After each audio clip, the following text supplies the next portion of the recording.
Bismillahirrahmanirrahim. Dans cette vidéo, on va voir le phénomène d'eutrophisation. Le phénomène d'eutrophisation est un phénomène polluant.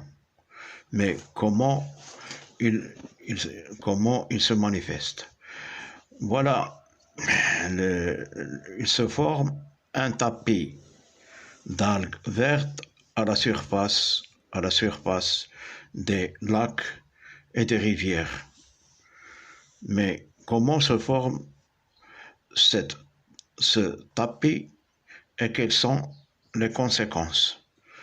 Ce tapis se forme à partir des éléments nutritifs minéraux.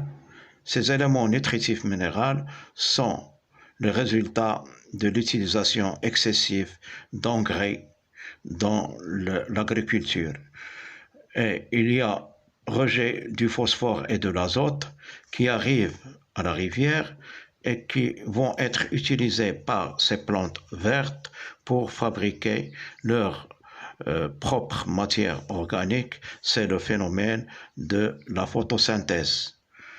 Donc, ces algues sont des plantes aquatiques qui se prolifèrent, qui augmentent et forment un tapis. Pourquoi? Parce qu'il y a une arrivée excessive d'éléments nutritifs, le phosphore et l'azote. Donc, ce tapis va empêcher la lumière du soleil d'arriver à l'intérieur de l'eau, à l'intérieur du lac.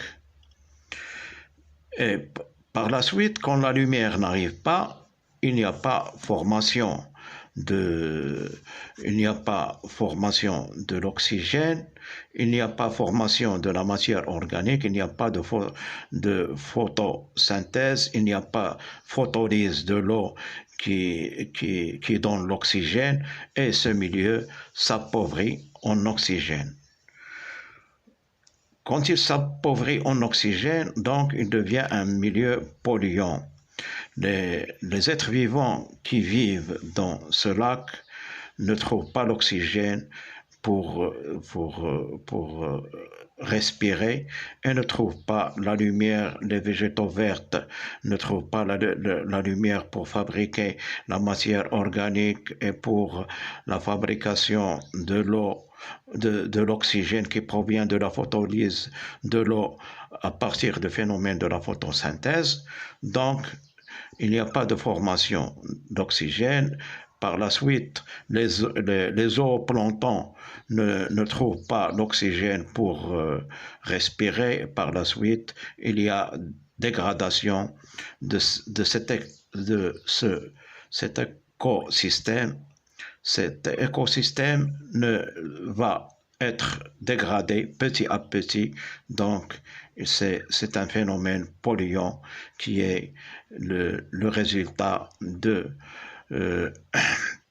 l'utilisation excessive des engrais par l'agriculture et l'industrie agroalimentaire. C'est le phénomène de l'eutrophisation. Merci.